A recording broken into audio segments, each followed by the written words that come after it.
Ok, esto me escribió una hermana, me atrevo a leerlo porque nadie sabe quién es, sí, y ella lo puso en público en uno de los videos, y por eso me atrevo a leerlo, no me atrevería a leer algo que es privado, pero mira lo que puso esta hermana, aquí está, dice, Doctor Moore, he sido creyente por muchos años, llevo un par de meses aterrada porque siento que no tengo fe.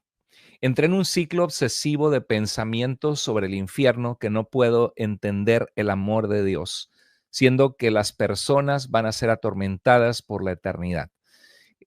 Por supuesto, hermana, el tema del infierno es un tema desgarrador y la Biblia dice que el infierno no fue hecho para las personas, sino para Satanás y sus ángeles. Y tengo en mi clase de evangelismo tengo una serie de 6 videos donde hablo de aspectos teológicos importantes en el evangelismo. Uno de ellos es el Ordo Salutis. ¿Cuál es el orden de salvación? Otro es sobre la fe, si la fe y el arrepentimiento son dones de Dios o son requisitos que Dios pide al hombre respondiendo a su gracia y a su llamado de que el hombre accione y que vuelva en sí y que reconozca su necesidad de Dios y que crea en el Señor. Pero, y otro de ellos es el tema sobre el infierno. Me gustaría que lo puedas ver, querida hermana. Como tú me escribiste, hermana, al seminario bíblico en línea, te voy a responder tu email. Dice, entré en un ciclo obsesivo de pensamiento sobre el infierno. Por supuesto, el infierno es algo terrible y sabemos que Dios es un Dios que nos ama tanto que envió a Cristo para ofrecernos esa gracia, para que los hombres no tengan que ser expulsados de la presencia de Dios, ir a un lugar terrible de condena. Dice, y esto me ha llevado a no encontrar fe en mi corazón genuina. La fe es confiar en Dios, claro, es difícil que si no crees en un Dios que genuinamente te ofrece arrepentimiento y te ofrece salvación y que genuinamente es santo y es bueno y digno de adoración, es difícil tener fe si tienes una distorsión de quién es Dios. Dice, y esto me ha llevado a no encontrar fe en mi corazón genuina. Bueno, tienes que reconocer que dice que Hebreos 1:6, ¿no? Y este es un pasaje fulminante en cuanto al calvinismo, porque dice, y sin fe es imposible agradar a Dios. Dios está diciendo que es posible que tú le creas a lo que Dios dice, a lo que Dios ha revelado, y que creas a su llamado, y que creas a lo que Él revela en su palabra sobre quién es Jesucristo. Y dice, sin fe es imposible agradar a Dios, mostrando que la fe del hombre agrada a Dios. Si la fe fuese un don de Dios, sería ridículo, sería absurdo esta declaración. Sin la fe que Dios te da, es imposible que le agrades. No, este pasaje está diciendo que hay una fe del hombre que agrada a Dios.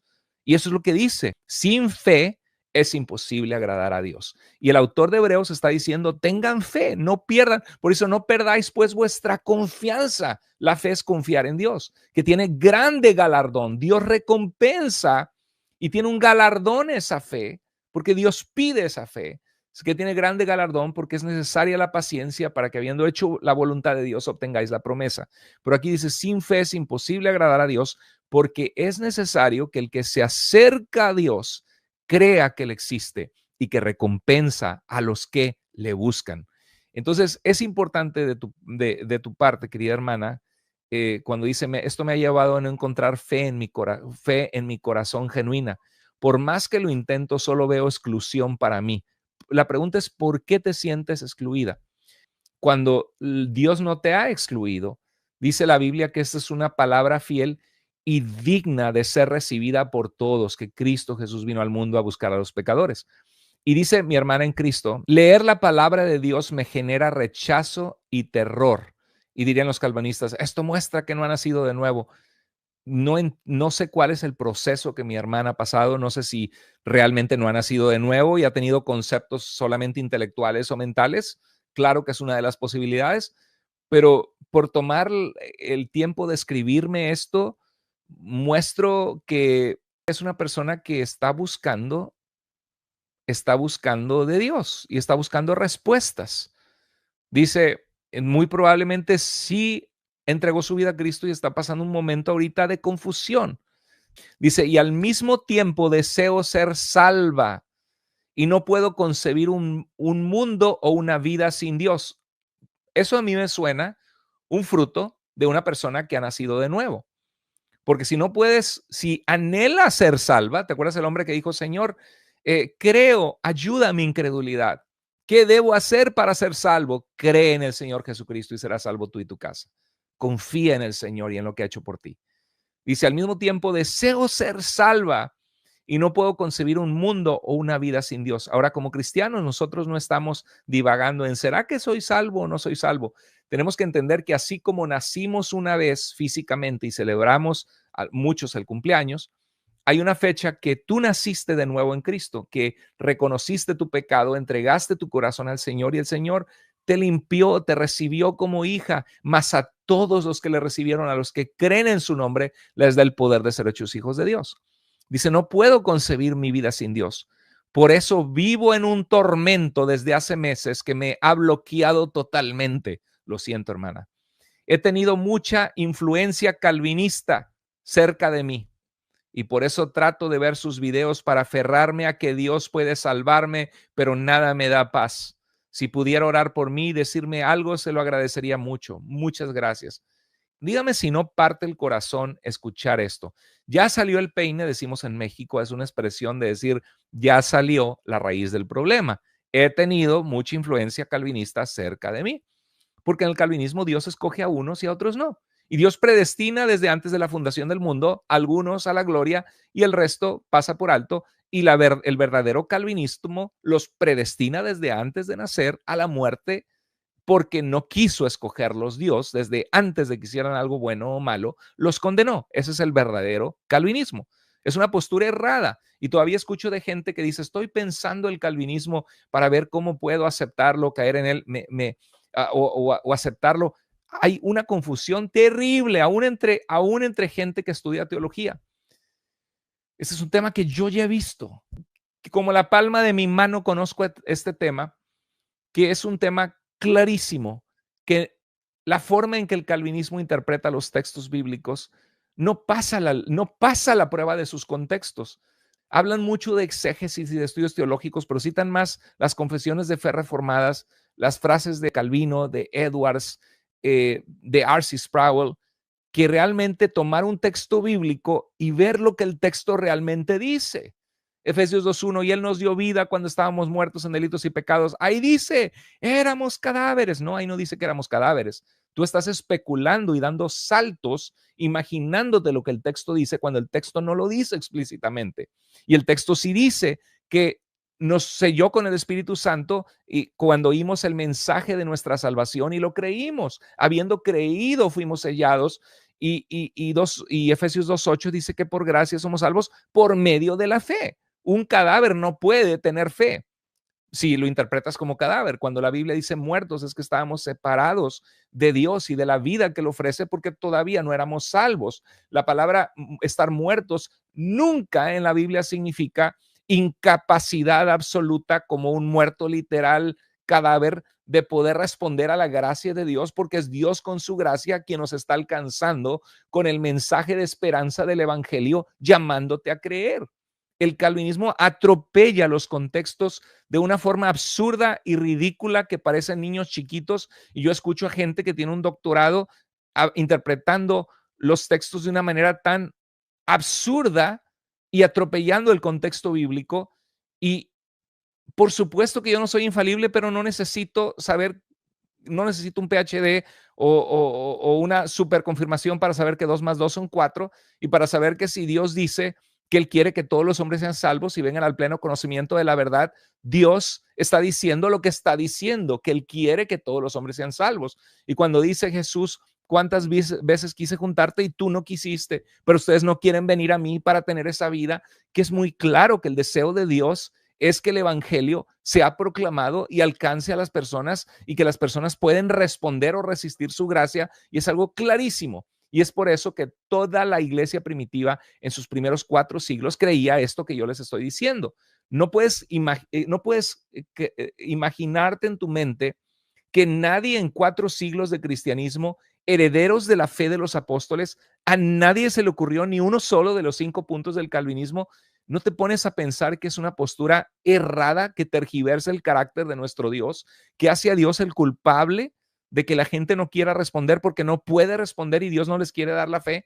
¿No te das cuenta que estás tergiversando su carácter santo, bueno y justo cuando Dios está diciendo lo que está diciendo en su palabra, que Él no quiere que nadie perezca, sino que todos procedan al arrepentimiento, y que de tal manera amó Dios al mundo para que todo aquel que en Él crea no se pierda, sino tengan vida eterna? Estás atropellando el carácter de Dios, creyéndote sabio en tu propia sabiduría humana, creyendo que un sistema teológico que adoptaste de Agustín de Hipona, revivido por el reformador Calvino, es el evangelio y es la verdad, cuando tienes en contra cientos de pasajes bíblicos en tu contra. ¿Cómo es posible que no abras los ojos y no te des cuenta que estás perjudicando la causa de Cristo al abrazar una postura con una motivación probablemente pura y honesta, pero que no está bien pensada, porque estás tergiversando el carácter de Dios, porque Dios hace ofrecimientos, todo el que quiera venga, y dice, vengan a mí los que están trabajados y cargados, pero en realidad ustedes no pueden venir a menos que yo los arrastre y los haga venir, pero como quiera, porque las palabras suenan bonitos, voy a decir, vengan todos, pero en realidad yo sé que no a todos los voy a traer. Ridículo, estás tergiversando el carácter de nuestro Dios, abrazando una postura falsa. Y todas las semanas tengo personas como esta hermana quebrantada del corazón escribiéndome estas cosas, y aún así quieren que me calle la boca. Pero si no son herejes, si no son herejes, ¿por qué le dicen nuestros hermanos? Porque son nuestros hermanos que han caído en un sistema falso, en esa postura. En cuanto a eso, han caído en una tergiversación de cómo Dios soberanamente planeó y desea que el hombre sea salvo. Han abrazado una postura errada. Lo tengo tan seguro como veo mis manos enfrente de mí, que sé que los primeros cristianos, porque he leído abundantemente de los primeros cristianos y veo puras declaraciones contrarias a los 5 puntos del tulip. Le hice preguntas a los 5 puntos del tulip, una por una, y no pasa la prueba a la luz de lo que la Biblia dice. Cuando me citan los versículos, los veo en su contexto y no pasa la prueba de lo que ellos dicen que esos versículos dicen. Y luego tienes personas lastimadas, atormentadas, como esta hermana. He tenido mucha influencia calvinista cerca de mí y trato de ver sus videos y aferrarme a que Dios pueda salvarme, pero nada me da paz. ¿Por qué? Porque la hermana se está preguntando, ¿será que yo no soy escogida? ¿Será que este es el Dios a quien yo se supone que debo confiar y adorar y creer y amar, cuando antes de la fundación del mundo Él condenó a mi hija a la eternidad incondicionalmente, no porque Dios sabía que no iba a creer, sino porque Dios determinó que ella se perdiera? ¿Ese es el Dios que debo postrarme en adoración y decir, oh, es el Dios santo, digno de alabanza, eres hermoso, Padre? No, porque es un Dios tergiversado y no están presentándole una postura correcta de quién es nuestro Dios. Es terrible. Y lo hacen con buenas intenciones muchos de nuestros hermanos, porque es como con los mormones. A los mormones les presentan eh, que creemos en Jesucristo nuestro Salvador y en el Padre Celestial, y suena lenguaje cristiano, y te empiezan con la Biblia, pero luego te terminan con el libro del Mormón. Eh, te enganchan con algo bonito y luego te muestran la realidad de su sistema. Y el calvinismo, lo bonito que te engancha es la soberanía de Dios. Dios es soberano y todos decimos amén. Dios es soberano en la salvación. Amén. La salvación es toda del Señor. Amén. ¿Quién ha dicho que no? Pero no puedes creer. Solamente aquel a quien Dios escogió puede creer. Entonces, ¿Dios llama a los hombres a creer, pero no pueden creer? Sí, exactamente. A ver, pero Dios llama a todos los hombres en todo lugar que se arrepientan, porque ha establecido un día en el cual juzgará al mundo. Pero tú dices que no pueden arrepentirse. No, no pueden arrepentirse porque Dios es el que le da arrepentimiento. ¿Y por qué no le da arrepentimiento a todos? Porque Dios no quiere que se arrepientan, aunque los llama a todos al arrepentimiento, y solamente se van a arrepentir de mentiritas porque es Dios el que les da el arrepentimiento. En realidad no se arrepintieron ellos, sino que Dios hizo que se arrepintieran, y porque les regeneró el corazón y porque les dio vida con el Espíritu Santo antes de que tuvieran vida. O sea, Dios dice que creas para que te dé vida, pero en realidad Dios ya en cierta manera ya te salvó, porque te regeneró para darte el don de la fe, para que pudieras creer, pero en realidad no creíste tú, sino fue Dios que te dio la fe para que pudieras creer, porque Él te regeneró y a ti te quiso escoger, pero al resto, a tu hijo, a tu hermana, a tu prima que tienes 30 años orando por ellos, pues has orado de balde todas esas oraciones, porque si Dios no los escogió, no van a ser salvos. Es una tergiversación horrible del mensaje del Nuevo Testamento. Ya tienes a personas sinceras cayendo en esto. Terrible. Y entonces buscan un punto débil. ¿Dónde lo puedo atacar al doctor Moore? Porque ataca nuestra postura. Y aunque yo no estoy atacando personas, sino mostrando el error de una postura por amor al pueblo de Dios, porque eso nos manda el Señor a hacer, y debemos ser valientes y hablar la verdad por causa de Cristo y del Evangelio. ¿Usted cree que yo voy a vender la verdad de Dios y abrazar una mentira para tener la verdad y ganar un debate? Ay de mí que se me ocurra hacer eso, porque el Señor me va a pedir cuentas. Somos llamados a hablar la verdad, caiga quien caiga. No somos llamados a defender neciamente, tontamente, una postura que sabemos que está errada. Cuando yo defiendo esto, lo defiendo porque lo he visto, porque lo veo con claridad plena en la Escritura. Y somos llamados a hablar la verdad y a no callar. Para que los que no sepan, tengo un documento Word que se llama Mensajes del Daño del Calvinismo. Y son mensajes que recibo todas las semanas. ¿Cuántos son? Fácilmente aquí debe haber 20 páginas. Mensajes del daño del calvinismo. Aquí lo tengo enfrente mío. Mensaje tras mensaje de gente lastimada.